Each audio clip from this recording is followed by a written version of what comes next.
Hello everyone. Welcome to Phoenix Bird, the man from unknown country, the man from Taured.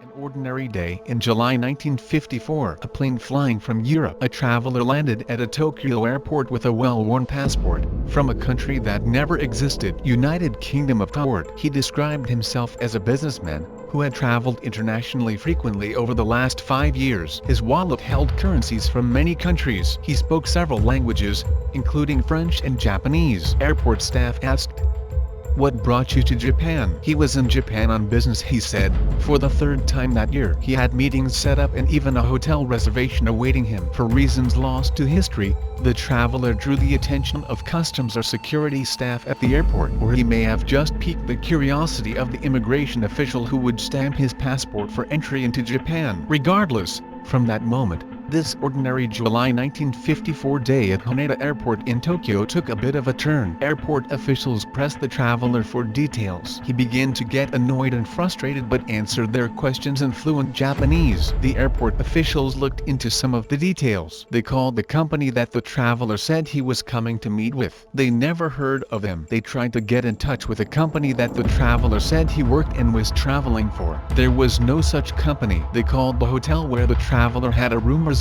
for the night. The hotel didn't know who he was. The bank who had issued the checks in the traveler checkbook, it didn't exist. They asked to see the traveler passport. The traveler handed over his well-worn and seemingly valid passport from United Kingdom of Taured, a country that didn't exist and never has. The passport looked and felt legitimate. It bore the visa stamps of his prior travels in Europe and even into Japan, as he described. The airport officials asked the traveler to tell them about Taured, to point it out on a map. "No problem.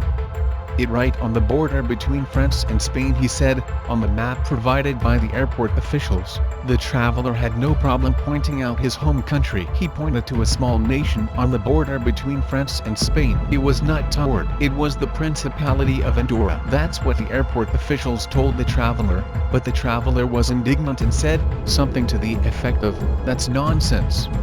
Is this some kind of joke? Taured has been there for 1,000 years. He couldn't begin to understand why Taured would be labeled as the Principality of Andorra on any map, except, of course, that Taured had never been there at all. The airport officials were at a loss, and weren't sure what to do. Letting the traveler go on his way did not seem like a good option. Instead, they put him up in a hotel nearby while they continued to look into things. And they posted a couple of guards outside his door. Apparently, it wasn't much of a room. It was up a couple of floors and had only sealed windows. The next morning, the flummoxed officials went to the hotel to collect and continued to query, but he was gone, and so were all his personal belongings, his passport, his money, his wallet, his checkbook, his luggage, everything. It is as if the man from Taured, the country that never was, also never was. The traveler was never seen again. Here the tricky thing about legends confirming them. The story, with tweaks around the margins of the details to be sure, has been repeated scores of times since 1954, but corroboration is scant and non-existent. No one can point to newspaper accounts of the incident. It does and seem to have made the news. No one can hold up official reports or records of this hot, humid day. None appear to have been made. Reference cannot be made to the traveler's passport. It disappeared along with the traveler. Unfortunately, many theories abound, both about the traveler and about the legend itself. You know the theory that there are myriad parallel universes, or dimensions out there, many or all populated by other not quite, but almost Earths. Could this traveler somehow, on that plane from Europe to Japan in July 1954, have slipped from one such parallel dimension, one where Taured, and not the Principality of Andorra, lay on the border between France and Spain, into our very own where there had never been a Taured? Perhaps. What though to make of his disappearance? But, if the traveler could cross dimensions in one direction, surely returning in the other direction was a no larger accomplishment. That's all of today. Thanks for watching. Goodbye.